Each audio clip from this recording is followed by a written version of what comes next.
Datuk Rahman Shibli, memanglah kita nampak bahawa beliau betul-betul memihak Najib. Kenyataannya itu lebih panjang dari penghakiman 4 hakim tadi. Penghakimannya keras dan beliau mengkritik pelbagai aspek keputusan hakim sedia ada. Antaranya dia kata adalah hak peguam Datuk Najib itu Hisham Teh Potik untuk meminta penangguhan. Jadi artinya waktu peguam Teh Potik ni minta penangguhan, sepatutnya diberikan penangguhan. Sebab itu dia tak bersetuju dengan 4 panel hakim tadi tu. Kemudian kerana dia kata dokumen yang dah diberikan pada beliau terdapat sejumlah 30,000 helai dan memerlukan masa paling-paling pun 3 minggu untuk membaca, memahami, menilai dan menyediakan hujahan berdasarkan 30,000 helai dokumen itu. Inilah yang dikatakan ketidakadilan dalam perbicaraan. Saya bukan kita minta bebas dulu, jangan kita terus jatuh hukum. Kemudian katanya lagi Mahkamah Persekutuan yang diketuai oleh Yang Amat Arif Tengku Maimun telah gagal memastikan keadilan katanya, kerana secara tidak langsung seolah-olah tidak membenarkan Datuk Seri Najib membela dirinya. Yang ketiga adalah hujahnya pembelaan Datuk Najib langsung tidak didengar oleh mahkamah. Dan keempat, Datuk Seri Najib dinafikan hak asas untuk mendapatkan perbicaraan yang adil. Dan akhir sekali yang kelima katanya, Datuk Seri Najib sepatutnya dilepas dan dibebaskan segera kerana berlaku pelanggaran keadilan yang serius. Itu kenyataan pengurusi panel hakim tadi. Tapi dia seorang. 4 tak bersetuju. Bila dikatakan majoriti tak bersetuju, jadi mahkamah terpaksa ikut yang majoriti lah. Itu keadaan saya. Sebab itu kita harus kita rasa sedih apa yang berlaku. Saya melihat bahawa macam ada sedikit kepincangan. Dan kita nak ulas lebih-lebih soal mahkamah saudara, kita akan jadi contempt of court. Sebab itu saya cuma memetik kenyataan daripada ketua ataupun pengurusi panel hakim tadi, yang beliau jelas menyatakan keadilan bukan semata-mata menentukan seseorang itu bersalah ataupun tidak bersalah. Kerana orang yang dituduh itu mesti mendapat pembicaraan yang adil katanya. Itu selaku pengurusi panel hakim. Tapi dia seorang, 1 lawan 4. Itu gambarannya. Saya nak bagi jelas pada saudara, jangan saudara tiba-tiba jatuh hukum, kerana sekarang ni yang salahnya Anwar Ibrahim, yang salahnya Datuk Seri Najib, Datuk Seri Zahid. Tang mana silapnya saudara? Apakah kita mahu sesuatu kegiatan jenayah nanti jumpa dengan Perdana Menteri, maka boleh dirombak segala keputusan-keputusan dibuat oleh mahkamah? Itu tak betul. Sebab jangan lupa saudara, kita sedang berhadapan dengan banyak lagi tuduhan-tuduhan yang melibatkan orang politik. Dalam isu jana wibawa banyak lagi akan timbul nanti saudara. Apakah waktu nanti kita nak gunakan kuasa politik membatalkan semua itu? Jadi ini keadaannya, cuba kita bersedih. Macam mana kata Ketua Pemuda, Saudara Akmal Saleh, dia kata selaku Ketua Perangkat Pemuda, beliau menyifatkan keputusan mahkamah hari ini amat menyedihkan. Begitu juga dengan Presiden UMNO. Kita sedih, tapi kita harus akur dengan keputusan yang telah ditetapkan. Saudara, hari ini Mahkamah Persekutuan telah menolak permohonan Datuk Seri Najib untuk mendapatkan kebenaran bagi menyemak keputusan yang mengekalkan sabitan hukumannya. Kerana keputusannya majoriti 4 lawan 1 tadi saudara. Sebab itu saya bersetuju dengan pandangan Saudara Syafiq Abdullah. Selaku peguam, dia kata it is not over yet, belum lagi, jangan kita hukum. Jadi penghakiman minoriti oleh Yang Berhormat Datuk Rahman Shibli ini memberikan semangat baru untuk dia mengemukakan hujahannya. Itu sebagai penghakiman itu akan digunakan sebagai dokumen tambahan dalam petitionnya ke bangsa-bangsa bersatu dan juga untuk memohon pengampunan diraja. Jadi ada ruang. Jadi berdasarkan kenyataan tadi, maka Datuk Seri Najib berhak untuk mendapat pengampunan diraja. Kerana dari kenyataan daripada Datuk Rahman Shibli tadi jelas mengatakan Datuk Seri Najib tidak diberi hak untuk perbicaraannya secara adil. Dalam konteks inilah akan digunakan oleh sebuah peguam untuk merayu pada Agong untuk menimbangkan agar Datuk Seri Najib dibebaskan. Kalau Agong ambil keputusan bebas, maka selesai masalah. Kita harus berapa, jangan terus nak marah, nak merontak. Saya dengar tadi ada pula lagi kadang-kadangnya ahli Parlimen UMNO nak tarik diri. Apa kita dapat? Adakah ini penyelesaiannya? Malahan kita akan merosakkan lagi sistem pentadbiran negara. Kita ikut saluran. Hari ini 4 hakim tak bersetuju, 1 hakim sebagai pengerusi hakim dia dah bagi bola tanggung. Maka itu harus dipetik oleh Peguam Negara dan segera membuat permohonan kepada Agong. Tuanku, ini keadaannya. Tuanku adalah ketua kerajaan negara ini. Sedang ini sudah berlaku sesuatu yang kita lihat ketimpangan dalam sistem keadilan. Mohon agar tuanku dapat mempertimbangkan untuk memberi keampunan kepada Najib. Saya nampak begitu keadaan saya. Dan sebab itu bila Syafiq Abdullah kata it is not over yet, mungkin beliau akan menggunakan fakta-fakta ini dalam permohonannya. Sebab itu beliau juga telah menghantar surat kepada permohonan kepada bangsa-bangsa bersatu kerana menyatakan bahawa Datuk Seri Najib dijatuhkan hukuman tidak selayaknya. Itu mengikut pandangannya. Saya pun bersetuju dengan pandangan tersebut. Sebagaimana yang saya katakan, Datuk Najib seorang saja yang dibawa ke mahkamah, bagaimana yang lain. Jadi bila yang lain tidak dituduh sama, artinya ada ketimpangan dalam perbicaraan. Kalau dah semua dibawa ke mahkamah, kita dengar. Salah-salah lah, kalau benar-benar lah. Tapi kalau tak boleh lah kita terus nak jatuh hukum mengikut kehendak kita. Saya dengar kawan-kawan yang ada punya media sosial, malam ni nak balun dah Datuk Zahid. Saya kata apa hal pula? Datuk Seri Zahid sendiri pun sedang bergelut. Dia pun sedang bergelut dengan mahkamah. Jadi kalaulah sekarang ni tiba-tiba dia campur tangan lah sebagai timbalan parlimen. Saya Zalim Razak dia kata Seri Najib boleh dapat pengampunan diraja anytime. Tapi keadilan tidak dapat ditegakkan. Saya bersetuju dengan pandangan daripada Zaim. Yang takut sangat dengan lantikan tak ikut peraturan ni kenapa? Sebab itu ramai yang tak faham. Saya bersetuju. Sepatutnya pelantikan ketua hakim negara itu bukan dibuat oleh Perdana Menteri. Dia ada satu jawatan kuasa khas.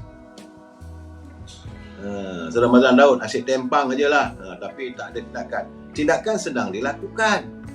Tapi tak boleh immediate begitu. Jangan kerana satu kes kita bertindak maka orang melihat.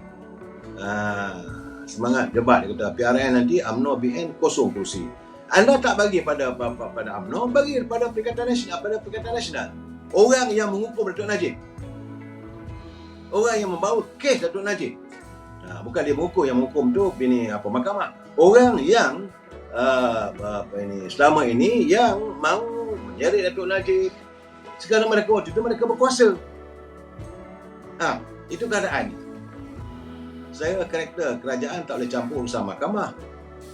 Ini bukan zaman tu kau. Itu yang saya kata saya nak cuba terangkan. Kerajaan tak boleh campur sebab ada pemisah kuasa. Memanglah Saudara Omar Harun, kita bersetuju, saya amat bersetuju dengan memang keputusan hari amat mendukacitakan. Tapi Puan Hafizah tak boleh nak kata Anwar Ibrahim dalam keadaan begitu. Dia juga mau menegakkan, dia tak mau ada campur tangan. Sebab macam saya katakan tadi, ada deretan kes. Sebab itu jangan kita ketawa. Sebab kerosakan sistem hakim, jadi Big Z dia kata betul. Saya tidak nampak bila Syafiq Abdullah mengatakan bahawa dia akan menggunakan fakta-fakta yang dinyatakan oleh pengerusi tadi, maka inilah faktanya boleh membuatkan Datuk Seri Najib dapat diberikan segera pengampunan.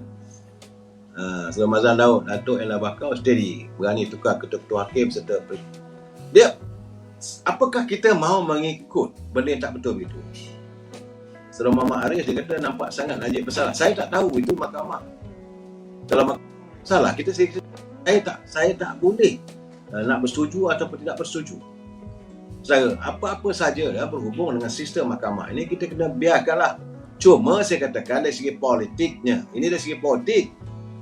Waktu kerajaan Pakatan Harapan dipimpin oleh Dr. Mahathir dan Tan Sri Muhyiddin, waktu itulah Datuk Seri Najib diseret ke mahkamah dengan pelbagai tuduhan. Jadi kalau sekarang ni marah pada Datuk Zahid, tak nak undi UMNO, undi pada Perikatan Nasional. Saya kata ke mana rasional kita? Dia kata ini bukan urusan mahkamah, ini urusan yang melibatkan pelanggaran undang-undang bila buat pelantikan. Saudara Zaim Razak, saya bersetuju. Itu sebenarnya. Sebab itu, Saudara Im, Duli Yang Maha Mulia, Tuan Yang Besar-Besar Negeri Sembilan dah bercakap, tak sepatutnya Perdana Menteri melantik. Biarlah jawatan kuasa. Kita ada jawatan kuasa. Check. Apa nama saya? Judiciary apa ke? JAG. Jawatan kuasa yang melantik ataupun menguruskan pelantikan hakim-hakim. Sepatutnya mereka inilah akan menamakan dan serah pada Perdana Menteri untuk disembah pada Agung. Bukannya Perdana Menteri tak setuju.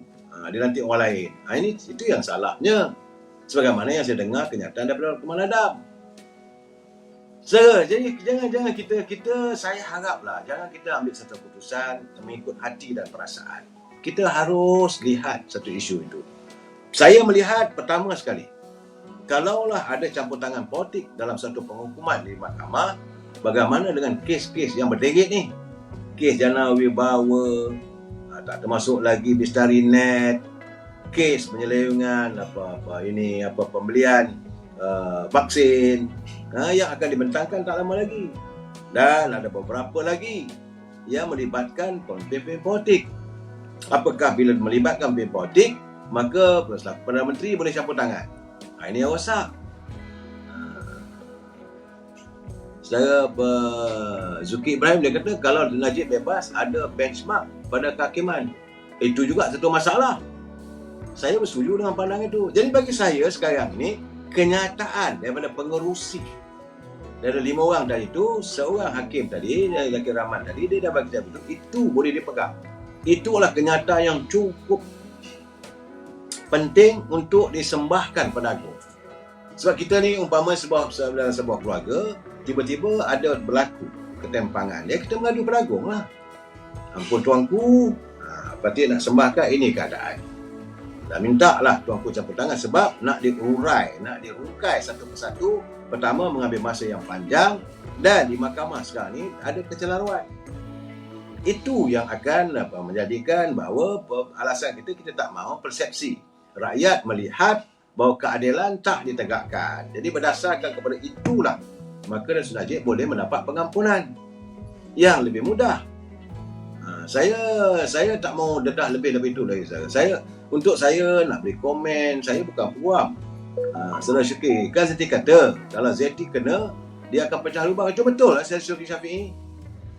Saya ingat lagi 4-5 bulan dulu, Zeti Aziz dah cakap, dia kata kalau bawa dia ke mahkamah, dia akan dedahkan segala-galanya. Soalnya sekarang ni kenapa tak dibawa? Dedah, biarlah dedah semua sekali. Jadi saya cakap tu terang, takkanlah kita nak bagi pengampunan. Lepas gitu saja.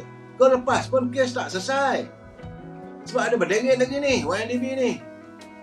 Jadi saya rasa kalau ada pengampunan diraja, tutup kes. Tapi berdasarkan kepada fakta-fakta tadilah. Badan Peguam pun mungkin takut nak ambil klien. Bila ambil tak boleh tarik diri. Itu kata Zaim Razak. Saya minta maaf Zaim, saya bukan peguam. Jadi saya tak boleh beri komen yang berlebihan. Ron Chu dia kata game over. Please reserve point. Saya tak nampak lagi. It's not the game over yet. Belum. Masih belum lagi. Masih ada harapan. Saudara. Cuma kita harus berlapang dada. Janganlah kita tekankan kes saja. Saudara. Ini kita mengharapkanlah. Jangan kita kocakkan politik negara kita dan menggambarkan bahawa campur tangan politik dalam badan kehakiman. Kalau ini berlaku, maka pelabur-pelabur lari. Punca pelabur lari dulu sebab mereka melihat adanya campur tangan politik dalam badan kehakiman. Itu persepsi yang ada di kalangan pelabur. Dia kata macam mana datang Malaysia ni? Naik Perdana Menteri ni, dia lantik orang dia pula jadi hakim. Dia lantik orang dia pula jadi peguam negara. Lepas itu tuduh musuh-musuh politik dia. Jadi larilah pelabur. Dalam keadaan sekarang ni, kita kena bak kata pepatah, tarik tepung. Tarik rambut dengan tepung. Rambut tak putus, tepung tak berserakan. Dan saya masih lagi pegang pada kenyataan. Tan Sri Syafiee dia kata, it's not the game over yet. Dan dia akan menggunakan fakta yang disebut oleh ketua atau pengurusi panel tadi untuk menyembahkan pada Agung. Itu fakta memang saya bersetuju, jelas. Tak boleh dinafikan. Pulang pada kuasa Agung, kuasa yang tertinggi yang boleh interfere. Bukan kuasa Perdana Menteri saya. bukan kuasa timbalan Perdana Menteri, bukan kuasa ketua-ketua parti. Ini kena jelas. Tiba-tiba nak marah, kalau gini keadaannya, tak mau undilah kerajaan perpaduan ni. Nak undi siapa? Beri pada Perikatan Nasional. Cuba fikir. Jangan saya kata jangan marahkan nyamuk ke lampu dibakar. Itu peringatan saya pada teman-teman. Boleh nak marah, tapi jangan amarah kita, akhirnya kita merosakkan segala-galanya.